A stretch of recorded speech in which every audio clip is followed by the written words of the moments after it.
ಒಟ್ಟಲ್ಲಿ ಆದಿಚುಂಚನಗಿರಿ ಶ್ರೀಗಳ ಭೇಟಿಯ ನಂತರದಲ್ಲಿ ಮೈತ್ರಿ ನಾಯಕರು ದೊಡ್ಡ ಮಟ್ಟದ ಲಾಭದ ನಿರೀಕ್ಷೆಯಲ್ಲಿದ್ದಾರೆ. ಒಕ್ಕಲಿಗ ಮತಗಳನ್ನು ಸೆಳೆಯುವಂತಹ ತಂತ್ರವನ್ನ ಮಾಡಿದ್ದಾರೆ. ಬಟ್ ಈ ತಂತ್ರವನ್ನ ಎಚ್.ಡಿ. ಕುಮಾರಸ್ವಾಮಿ ಅವರು ಮಾಡ್ತಾ ಇದ್ದ ಹಾಗೆ ಕಾಂಗ್ರೆಸ್ ಒಂದು ಬ್ರಹ್ಮಾಸ್ತ್ರವನ್ನ ಪ್ರಯೋಗ ಮಾಡಿದೆ. ಲೋಕಸಭಾ ಚುನಾವಣೆ ಹೊಸ್ತಿಲಲ್ಲೇ ಕಾಂಗ್ರೆಸ್ ಪ್ರಯೋಗ ಮಾಡಿರುವಂತಹ ಈ ಬ್ರಹ್ಮಾಸ್ತ್ರ ಎಚ್.ಡಿ. ಕುಮಾರಸ್ವಾಮಿ ಅವರಿಗೆ ಟೆನ್ಷನ್ಗೆ ಕಾರಣವಾಗಿದೆ. ಎಚ್.ಡಿ. ಕುಮಾರಸ್ವಾಮಿ ಅವರ ವೇಗಕ್ಕೆ ಬ್ರೇಕ್ ಹಾಕುತ್ತಾ ಹಾಗಾದ್ರೆ ಕಾಂಗ್ರೆಸ್ ಪ್ರಯೋಗ ಮಾಡಿರುವಂತಹ ಫೋನ್ ಟ್ಯಾಪಿಂಗ್ ನ ಅಸ್ತ್ರ. ಯಾರ ಫೋನ್ ಟ್ಯಾಪಿಂಗ್? ಆದಿಚುಂಚನಗಿರಿ ಮಠದ ನಿರ್ಮಲಾನಂದ ಶ್ರೀಗಳ ಫೋನ್ ಟ್ಯಾಪ್ ಆಗಿದೆ. ಕುಮಾರಸ್ವಾಮಿ ಅವರು ಸಿಎಂ ಆಗಿದ್ದಂತಹ ಅವಧಿಯಲ್ಲಿ ಅನ್ನುವಂತಹ ಆರೋಪವನ್ನ ಕಾಂಗ್ರೆಸ್ ನಾಯಕರು ಮಾಡಿದ್ದಾರೆ. ಸದ್ಯ ಇದೇ ವಿಚಾರ ಮಂಡ್ಯ ಲೋಕಸಭಾ ಅಖಾಡದಲ್ಲಿ ಸಂಚಲನವನ್ನ ಕ್ರಿಯೇಟ್ ಮಾಡಿದೆ. ಕುಮಾರಸ್ವಾಮಿಯವರನ್ನ ಕಟ್ಟಿ ಹಾಕೋಕೆ ಚಲುವರಾಯಸ್ವಾಮಿಯವರು ಮಾಡಿರುವಂತಹ ರಣತಂತ್ರ ಇದೆ. ಎಚ್.ಡಿ.ಕೆ ಶ್ರೀಗಳ ಫೋನ್ ಟ್ಯಾಪಿಂಗ್ ಮಾಡಿದ್ರು ಅನ್ನುವಂತಹ ಬಾಂಬ್ ಅನ್ನ ಸಿಡಿಸಿದ್ದಾರೆ ಚಲುವರಾಯಸ್ವಾಮಿ. ಸದ್ಯ ಇದೇ ವಿಚಾರ ಚರ್ಚೆಯಾಗ್ತಾ ಇರೋದು. ಡೀಟೇಲ್ಸ್ ನಮ್ಮ ಪ್ರತಿನಿಧಿ ಶಿವಪ್ರಸಾದ್ ನೀಡ್ತಾ ಹೋಗ್ತಾರೆ. ಶಿವಪ್ರಸಾದ್, ಆದಿಚುಂಚನಗಿರಿ ಮಠದಲ್ಲಿ ಎನ್ಡಿಎ ಮೈತ್ರಿಕೂಟದ ಅಭ್ಯರ್ಥಿಗಳನ್ನ ಭೇಟಿ ಮಾಡಿಸಿ ಶ್ರೀಗಳ ಆಶೀರ್ವಾದವನ್ನ ಪಡೆಯುವ ಮೂಲಕ ಕಾಂಗ್ರೆಸ್ನ ಒಕ್ಕಲಿಗ ಅಸ್ತ್ರಕ್ಕೆ ಪ್ರತ್ಯಸ್ತ್ರವನ್ನ ಕೊಟ್ಟಿತ್ತು ಮೈತ್ರಿ ಗ್ಯಾಂಗ್ ಅಥವಾ ಮೈತ್ರಿ ಪಡೆ. ಬಟ್ ದೆನ್ ಇವತ್ತು ಪ್ರಯೋಗ ಮಾಡಿರುವಂತಹ ಅಸ್ತ್ರ ಕಾಂಗ್ರೆಸ್ ನಾಯಕರು ಫೋನ್ ಟ್ಯಾಪಿಂಗ್ ಮಾಡಿದ್ದಾರೆ, ಅದು ಶ್ರೀಗಳದ್ದು ಅನ್ನುವಂತಹ ಅಸ್ತ್ರವನ್ನ ಪ್ರಯೋಗ ಮಾಡಿಬಿಟ್ಟಿದ್ದಾರೆ. ಎಷ್ಟರ ಮಟ್ಟಿಗೆ ಹೊಡೆತ ಕೊಡಬಹುದು? ಏನ್ ಚರ್ಚೆ ಆಗ್ತಾ ಇದೆ ಈ ಒಂದು ವಿಚಾರಕ್ಕೆ ಸಂಬಂಧಪಟ್ಟ ಹಾಗೆ?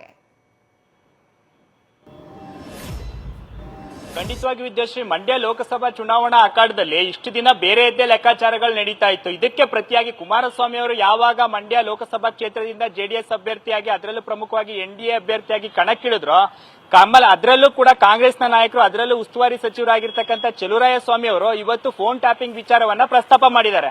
ಪ್ರಮುಖವಾಗಿ ಯಾವಾಗ ಕುಮಾರಸ್ವಾಮಿ ಅವರ ಜೊತೆಗೂಡಿ ಎನ್ಡಿಎ ಅಭ್ಯರ್ಥಿಗಳು ನಿರ್ಮಲಾನಂದನಾಥ ಸ್ವಾಮೀಜಿ ಅವರನ್ನ ಭೇಟಿ ಮಾಡಿದ್ರು, ಈ ವಿಚಾರ ಕುರಿತಂತೆ ಕಾಂಗ್ರೆಸ್ ನಾಯಕರು ತಮ್ಮದೇ ಆದಂತಹ ಅಸಮಾಧಾನವನ್ನ ಹೊರ ಹಾಕಿದ್ರು.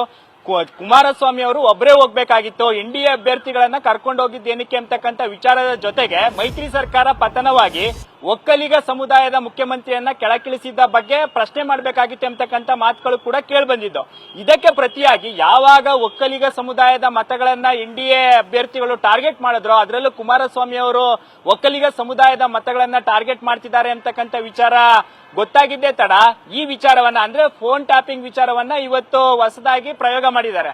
ಅದರಲ್ಲೂ ಪ್ರಮುಖವಾಗಿ ಜಿಲ್ಲಾ ಉಸ್ತುವಾರಿ ಸಚಿವರಾಗಿರ್ತಕ್ಕಂಥ ಚಲುವರಾಯಸ್ವಾಮಿ ಅವರು ಕುಮಾರಸ್ವಾಮಿ ಕಾಲದಲ್ಲಿ, ಅಂದ್ರೆ ಅವರು ಮೈತ್ರಿ ಸರ್ಕಾರದಲ್ಲಿ ಸಿಎಂ ಆಗಿದ್ದಂತ ಅವಧಿಯಲ್ಲಿ ಒಕ್ಕಲಿಗ ಸಮುದಾಯದ ನಿರ್ಮಲಾನಂದನಾಥ ಸ್ವಾಮೀಜಿ ಅವರ ಫೋನ್ ಅನ್ನ ಟ್ಯಾಪ್ ಮಾಡಿಸಿದ್ರು ಅಂತಕ್ಕಂಥ ವಿಚಾರವನ್ನ ಪ್ರಸ್ತಾಪ ಮಾಡಿದ್ದಾರೆ. ಆ ಮೂಲಕ ಮಂಡ್ಯ ಲೋಕಸಭಾ ಕ್ಷೇತ್ರದ ಒಕ್ಕಲಿಗ ಸಮುದಾಯದ ಮತಗಳಿರ್ಬೋದು, ಪ್ರಮುಖವಾಗಿ ಎನ್ಡಿಎ ಅಭ್ಯರ್ಥಿಗಳು ಸೆಳಿಬೇಕು ಅಂತಕ್ಕಂಥ ಒಕ್ಕಲಿಗ ಸಮುದಾಯದ ಮತಗಳನ್ನ ಏನ್ ಟಾರ್ಗೆಟ್ ಮಾಡ್ತಾ ಇದ್ದಾರೆ, ಈ ವಿಚಾರಕ್ಕೆ ಕುಮಾರಸ್ವಾಮಿ ಅವರ ಆ ಪ್ರಕರಣವನ್ನ ಪ್ರಸ್ತಾಪ ಮಾಡೋದ್ರ ಮುಖಾಂತರ ಮಂಡ್ಯ ಜಿಲ್ಲೆಯಲ್ಲಿ ಕುಮಾರಸ್ವಾಮಿ ಅವರ ಏನ್ ನಾಗಾಲೋಟ ಇದೆ, ಅಂದ್ರೆ ಕುಮಾರಸ್ವಾಮಿ ಅವರು ಈಗ ಸ್ಪರ್ಧೆ ಮಾಡಿರೋದ್ರಿಂದ ಸಹಜವಾಗಿ ಜಿಲ್ಲಾ ಉಸ್ತುವಾರಿ ಸಚಿವರು ಅದರ ಹೊಣೆಯನ್ನ ಹೊರಬೇಕಾಗುತ್ತೆ. ಜೊತೆಗೆ ಅಲ್ಲಿನ ಕಾಂಗ್ರೆಸ್ ಅಭ್ಯರ್ಥಿಯನ್ನ ಗೆಲ್ಲಿಸಿಕೊಂಡು ಬರಬೇಕಾದಂತ ಗುರುತರ ಜವಾಬ್ದಾರಿ ಕೂಡ ಚಲುವರಾಯಸ್ವಾಮಿ ಅವರ ಮೇಲಿದೆ. ಹಾಗಾಗಿ ಕುಮಾರಸ್ವಾಮಿ ಅವರ ಈ ವೇಗಕ್ಕೆ ಬ್ರೇಕ್ ಹಾಕ್ಬೇಕು ಎಂಬತಕ್ಕಂಥ ಉದ್ದೇಶದಿಂದಾಗಿ ಈ ವಿಚಾರವನ್ನ ಪ್ರಸ್ತಾಪ ಮಾಡಿದ್ರೆ ಎಂಬತಕ್ಕಂಥ ಚರ್ಚೆಗಳು ಕೂಡ ಶುರುವಾಗಿದ್ದಾವೆ.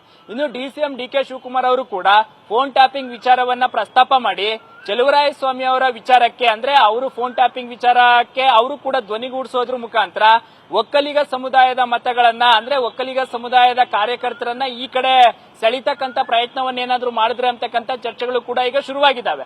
ಒಂದ್ ಕಡೆ ಮಂಡ್ಯ ಲೋಕಸಭಾ ಚುನಾವಣಾ ಅಖಾಡ ದಿನದಿಂದ ದಿನಕ್ಕೆ ರಂಗೇಡ್ತಾ ಇದ್ರೆ ಕುಮಾರಸ್ವಾಮಿ ಅವರನ್ನ ಕಟ್ಟಾಕ್ಬೇಕು ಎಂಬತಕ್ಕಂಥ ನಿಟ್ಟಿನಲ್ಲಿ ಈ ವಿಚಾರವನ್ನೇನಾದ್ರೂ ಪ್ರಸ್ತಾಪ ಮಾಡಿದ್ರ, ಇಲ್ಲ ಫೋನ್ ಟ್ಯಾಪಿಂಗ್ ಆಗಿದ್ ನಿಜಾನ ಅಂತಕ್ಕಂಥ ಚರ್ಚೆಗಳು ಕೂಡ ಶುರುವಾಗಿದ್ದಾವೆ. ಸದ್ಯ ಈ ವಿಚಾರ ಕುರಿತಂತೆ ನಿರ್ಮಲಾನಂದನಾಥ ಸ್ವಾಮೀಜಿ ಅವರನ್ನೇನಾದ್ರೂ ಆ ಸಂದರ್ಭದಲ್ಲಿ ಅವ್ರನ್ನ ವಿಚಾರಣೆ ಮಾಡಲಾಗಿತ್ತಾ, ಅಥವಾ ಮಠಕ್ಕೆ ಸಂಬಂಧಿಸಿದ ಇತರರನ್ನೇನಾದ್ರೂ ಕೂಡ ಅಲ್ಲಿ ಅಧಿಕಾರಿಗಳು ಅವ್ರನ್ನ ಪ್ರಶ್ನೆ ಮಾಡಿದ್ರೆ ಅಂತಕ್ಕಂಥ ಚರ್ಚೆಗಳ ನಡುವೆಯೂ ಕೂಡ ಇಷ್ಟು ದಿನ ಸೈಲೆಂಟ್ ಆಗಿದ್ದಂತ ವಿಚಾರ, ಅಂದ್ರೆ ಫೋನ್ ಟ್ಯಾಪಿಂಗ್ ಅನ್ನ ಮಾಡಿಸಲಾಗಿತ್ತೆ ಅಂತಕ್ಕಂಥ ವಿಚಾರ ಕುರಿತಂತೆ ಇಷ್ಟು ದಿನ ಸೈಲೆಂಟ್ ಆಗಿದ್ದಂತ ನಾಯಕರು ಈಗ ಏಕಾಏಕಿ ನಿರ್ಮಲಾನಂದನಾಥ ಸ್ವಾಮೀಜಿಗಳನ್ನ ಟಾರ್ಗೆಟ್ ಮಾಡೋದ್ರ ಜೊತೆಗೆ ಒಕ್ಕಲಿಗ ವೋಟ್ ಬ್ಯಾಂಕ್ ಏನಾದ್ರೂ ಕೂಡ ಕಾನ್ಸಂಟ್ರೇಟ್ ಮಾಡ್ತಾ ಇದಾರೆ ಅಂತಕ್ಕಂಥ ಚರ್ಚೆಗಳ ನಡುವೆಯೂ ಕೂಡ ಈಗ ಕುಮಾರಸ್ವಾಮಿ ಅವರು ಮಂಡ್ಯ ಲೋಕಸಭಾ ಕ್ಷೇತ್ರದ ಅಭ್ಯರ್ಥಿ ಆಗಿರೋದ್ರಿಂದ ಅವರ ನಾಗಾಲೋಟಕ್ಕೆ ಫೋನ್ ಟ್ಯಾಪಿಂಗ್ ಲೇಪವನ್ನ ಏನಾದ್ರೂ ಅಂಟಿಸ್ಲಿಕ್ಕೆ ಪ್ರಯತ್ನ ಪಡ್ತಾ ಇದಾರೆ ಅಂತಕ್ಕಂಥ ಚರ್ಚೆಗಳ ನಡುವೆಯೂ ಕೂಡ ಸದ್ಯ ಈಗ ನಿರ್ಮಲಾನಂದನಾಥ ಸ್ವಾಮೀಜಿ ಅವರನ್ನ ಫೋನ್ ಅನ್ನ ಟ್ಯಾಪ್ ಮಾಡಲಾಗಿತ್ತಾ, ಅದರಲ್ಲಿ ಏನಾದ್ರೂ ಕುಮಾರಸ್ವಾಮಿ ಅವರ ಕೈವಾಡ ಇದೆಯಾ, ಕಾಂಗ್ರೆಸ್ ನಾಯಕರ ಆರೋಪದಂತೆ ಏನಾದ್ರೂ ಈಗ ಲೋಕಸಭೆ ಚುನಾವಣೆಗಷ್ಟೇ ಈ ವಿಚಾರ ಸೀಮಿತವಾಗುತ್ತಾ, ಇಲ್ಲ ಮುಂದೆನೂ ಕೂಡ ಮುಂದುವರಿತಾ ಅಂತಕ್ಕಂಥ ಚರ್ಚೆಗಳು ಈಗ ಶುರುವಾಗಿರ್ತಕ್ಕಂಥದ್ದು. ವಿದ್ಯಾಶ್ರೀ, ಥ್ಯಾಂಕ್ ಯು ಶಿವಪ್ರಸಾದ್ ತಮ್ಮ ಡೀಟೇಲ್ಸ್ಗೆ.